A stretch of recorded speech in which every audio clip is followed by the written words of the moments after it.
Now, it's been a bad week for the Scientology movement in Germany. The plight of two young people trying to free themselves from the movement's iron grip has grabbed the headlines, and a book has just been published documenting the sect's allegedly totalitarian practices. The author of that book is one of Scientology's most prominent enemies, a woman called Ursula Carberta. She's been campaigning against the movement for 15 years now as the head of a special department in Hamburg's city administration. And she's warning that Scientology is in the middle of a recruitment drive in Germany, masterminded in its pristine new headquarters here in Berlin.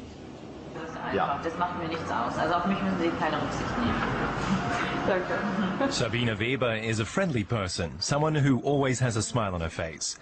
She's the spokesperson for Scientology in Germany, and someone who always finds the time to speak to journalists. She presents Scientology as a marvelous world, a world that allows individuals to become a free spirit, a world without war and drugs, full of miracles. We asked her if there'd ever been a Scientological miracle in Germany. Yes, there's one every day. I'll not say what it is, but that's the reason why Scientologists don't just become Scientologists, but also stay that way. Why won't you tell me? Because these are personal matters, and because it's not possible here in Germany.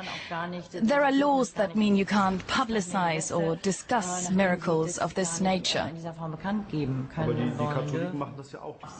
Scientology uses lie detectors to liberate members from their internal resistance. A chaplain is there to aid the process known as auditing. The device is called an e-meter. Think of something that causes you pain.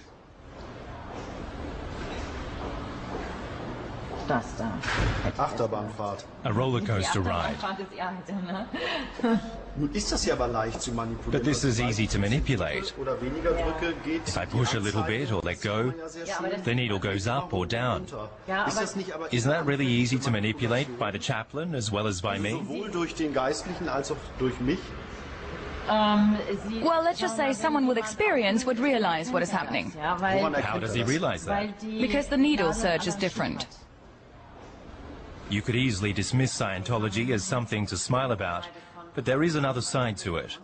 The inner workings of the organization actually appear to be dangerous rather than merely laughable. Here, the words of founder L. Ron Hubbard are the law. We'd rather have you dead than incapable. We're not playing some minor game in Scientology. It isn't cute or something to do for lack of something better. HCO Policy Letter, February 7, 1965. Our response to all these misconceptions or misunderstandings or false portrayals of our community is simply openness, transparency, so that you can take a look around, reach out and touch us and get an answer to your questions. We thought we'd exploit this policy of openness and get some views from regular members. Excuse me, can I ask you a question about Scientology? We can't do an interview here, sorry. Why? Why can't we get an interview? Get in touch with our legal department. But why is it such a problem? For the late Scientology founder Hubbard and his supporters, critics are the enemy, known within the movement as SPs or suppressive persons. Enemy, SP order, fair game. May be deprived of property or injured by any means by any Scientologist without any discipline of the Scientologist. May be tricked, sued or lied to or destroyed. L. Ron Hubbard, HCO Doctrine, October 18, 1967. It's the year 2000 at Tampa Airport in Florida. The German Scientology expert Ursula Carberta arrives. Scientology has sent a welcoming committee. Yeah. Oh, yes, that was really something. The police were there, too, to make sure nothing happened. She visited a friend, a woman who had left Scientology. She was pursued, insulted and shadowed for days and had to break off the trip.